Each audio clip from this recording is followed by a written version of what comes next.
حضرت سہل رضی اللہ عنہ نبی اکرم صلی اللہ علیہ وسلم سے روایت کرتے ہیں کہ ان فی الجنت بابا یقال له ریان، جنت میں ایک دروازہ ہے جس کا نام ریان رکھا گیا ہے۔ یہ دروازہ خاص روزہ داروں کے لیے ہے۔ آپ صلی اللہ علیہ وسلم فرماتے ہیں قیامت کے دن پکارا جائے گا کہ روزہ دار کہاں ہیں؟ وہ لوگ جو روزہ رکھا کرتے تھے وہ لوگ کہاں ہیں؟ یہ لوگ کھڑے ہوں گے اور اس دروازے کے ذریعے سے انہیں جنت میں داخل کیا جائے گا۔ آپ صلی اللہ علیہ وسلم کے ارشاد ہیں لا يدخل منه الا الصائمون، سوائے روزہ داروں کے اس دروازے کے ذریعے سے کوئی اور داخل نہیں ہو سکے گا۔ جب یہ لوگ داخل ہو جائیں تو اس دروازے کو بند کر دیا جائے گا۔ اب چونکہ بعض حضرات مختلف اعمال، مختلف نفلی عبادات میں زیادہ دلچسپی رکھتے ہیں، جیسے کہ بعض لوگ نفلی نمازیں زیادہ ادا کرتے ہیں، بعض لوگ صدقہ زیادہ دیا کرتے ہیں، بعض لوگ نفلی روزے زیادہ رکھا کرتے ہیں، تو آپ صلی اللہ علیہ وسلم فرماتے ہیں کہ قیامت کے دن جنت کے دروازوں میں سے آواز دی جائے گی فمن كان من اہل الصلاة دعی من باب الصلاة، جو زیادہ نفلی نمازیں پڑھا کرتا تھا اسے نماز کے دروازے سے پکارا جائے گا، اور جو صدقہ فمن كان من اہل الصدقہ دعی من باب الصدقہ، اور جو زیادہ صدقہ دیا کرتا تھا اسے صدقے کے دروازے سے پکارا جائے گا، ومن كان من اہل الصیام دعی من باب الریان، اور جو روزے نفلی روزے زیادہ رکھا کرتا تھا اسے ریان سیرابی کے دروازے سے پکارا جائے گا۔ ہر دروازے کی پکار ہوگی یا عبد اللہ هذا خیر، اے اللہ کے بندے میرے ذریعے سے داخل ہو۔ اس سے اندازہ لگایا جا سکتا ہے کہ نفلی عبادتوں کی کتنی بڑی فضیلت ہے اور کتنا بڑا اجر ہے۔ آپ صلی اللہ علیہ وسلم فرماتے ہیں کہ اللہ سبحانہ وتعالی حدیث قدسی میں اللہ کا ارشاد ہے کہ میرا بندہ فرائض انجام دینے کے بعد جب نفلی اعمال کرتا ہے تو وہ میرے قریب ہوتے ہوتے اتنا نزدیک ہو جاتا ہے یہاں تک کہ میں اس سے محبت کرنے لگوں، اور جب میں اس سے محبت کرنے لگ جاؤں تو میں اس کے کان بن جاتا ہوں جس سے وہ سنتا ہے، میں اس کی آنکھیں بن جاتا ہوں جس سے وہ دیکھتا ہے، میں اس کے ہاتھ بن جاتا ہوں جس سے وہ پکڑتا ہے، اور میں اس کے قدم بن جاتا ہوں جس سے وہ چلتا ہے۔ جب وہ مجھ سے مانگتا ہے تو میں اسے عطا کرتا ہوں، جب وہ مجھ سے بخشش طلب کرتا ہے تو میں اسے بخش دیتا ہوں، اور جب وہ میری پناہ میں آنا چاہتا ہے تو میں اسے اپنی پناہ میں لے لیتا ہوں۔ قرآن میں اللہ تعالیٰ فرماتے ہیں من جاء بالحسنہ فلہ عشر امثالها، جو انسان ایک نیکی کرے اللہ تعالیٰ اس کے لیے کم سے کم، اللہ کا جو ضابطہ ہے، ایک نیکی کے بدلے 10 نیکیاں لکھ لیتے ہیں، اور جن کے لیے اللہ اور مزید بڑھانا چاہیں تو اللہ ان کے لیے مزید بڑھا چڑھا کر لکھ دیتے ہیں۔ لیکن بعض ایام اور بعض اوقات، بعض راتیں ایسی ہیں جن میں نیکی کا اجر اور بڑھ جاتا ہے، چونکہ تمام راتیں، تمام دن، تمام اوقات ایک جیسے نہیں ہیں۔ بعض دنوں کو، بعض اوقات کو اللہ تعالیٰ نے بعض پر فضیلت دی ہے۔ جمعے کا دن ہے، جمعے کو اللہ تعالیٰ نے باقی ہفتے کے دنوں پہ فضیلت دی ہے، جیسے کہ لیلۃ القدر ہے۔ لیلۃ القدر اس رات کو اللہ تعالیٰ نے باقی راتوں پہ فضیلت دی ہے۔ رمضان کا مہینہ ہے، اللہ تعالیٰ نے اس مہینے کو باقی مہینوں پہ فضیلت دی ہے۔ لیکن 4 مہینے ایسے ہیں جنہیں اللہ نے حرمت والے مہینے قرار دیا ہے۔ اللہ فرماتے ہیں ان عدت الشہور عند اللہ 12 شہرا فی کتاب اللہ یوم خلق السماوات والارض منها 4 حرم، اللہ فرماتے ہیں کہ میرے ہاں اللہ کے نزدیک کل مہینوں کی تعداد 12 ہے، کل مہینوں کی تعداد 12 ہیں، جن میں سے 4 مہینے حرمت والے ہیں، 4 مہینے ادب والے ہیں، عظمت والے ہیں۔ یہ کون سے مہینے ہیں؟ تو اس کا تعین آپ صلی اللہ علیہ وسلم نے حجۃ الوداع کے موقع پہ اپنے خطبے میں کیا تھا کہ ذی القعدہ، ذی الحجہ، محرم اور رجب، یہ 4 مہینے حرمت اور ادب والے مہینے ہیں۔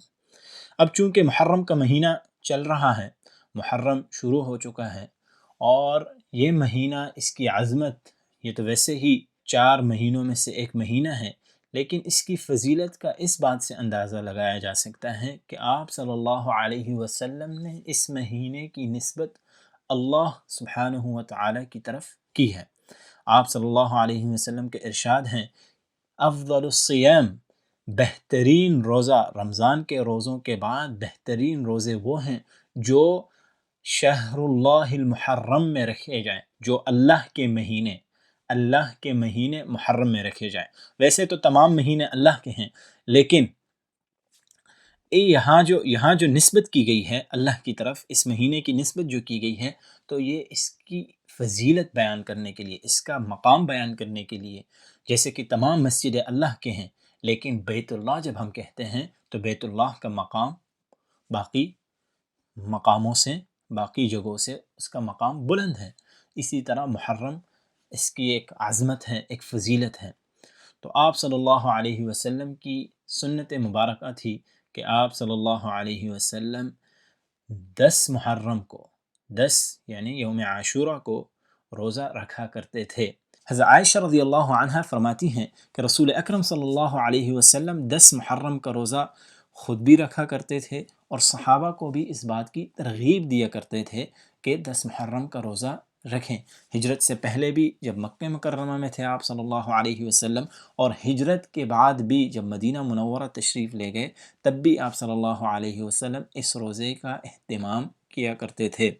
آپ صلی اللہ علیہ وسلم سے کئی صحابہ نے 10 محرم کے روزے کی فضیلت بیان کی ہے، روایت کی ہے۔ کم سے کم 8 صحابہ، جن میں سے حضرت عائشہ رضی اللہ عنہ، حضرت علی رضی اللہ عنہ، حضرت ابو موسیٰ الاشعری رضی اللہ عنہ، حضرت جابر رضی اللہ عنہ، حضرت عبداللہ بن زبیر رضی اللہ عنہما، حضرت عبداللہ بن عباس رضی اللہ عنہما، یہ کئی صحابہ، ان کے علاوہ بھی بہت سے صحابہ نے آپ صلی اللہ علیہ وسلم سے اس دن کی فضیلت اور اس روزے کی اہمیت بیان کی ہے۔ آپ کے ارشاد ہیں، آپ صلی اللہ علیہ وسلم نے فرمایا کہ مجھے اپنے رب سے امید ہے کہ جو شخص یہ روزہ رکھے، اس روزے کے ذریعے، 10 محرم کے روزے کے ذریعے اللہ تعالیٰ پچھلے سال کے کیے گئے گناہوں کو معاف فرمائیں گے۔ جو صغیرہ گناہ ہوں گے، انشاءاللہ اللہ تعالیٰ اس 10 محرم کے روزے کے ذریعے اللہ تعالیٰ ان صغیرہ گناہوں کو معاف فرمائیں گے، چونکہ کبیرہ گناہ کے لیے توبہ ضروری ہے، اور اگر انسان کے حقوق سے وابستہ ہو تو انسان کا حق لوٹانا ضروری ہے، لیکن صغیرہ گناہ اللہ تعالیٰ اس 10 محرم کے روزے کے ذریعے سے انشاءاللہ معاف فرمائیں گے۔ اس روزے کی فضیلت جتنی بیان کی جائے کم ہے۔ جب آپ صلی اللہ علیہ وسلم مدینہ تشریف لائیں تو آپ نے دیکھا کہ یہود بھی 10 محرم کا روزہ رکھتے ہیں، تو آپ صلی اللہ علیہ وسلم نے دریافت کیا کہ آپ یعنی یہود 10 محرم کا روزہ کیوں رکھتے ہیں؟ تو یہودوں نے کہا کہ ہم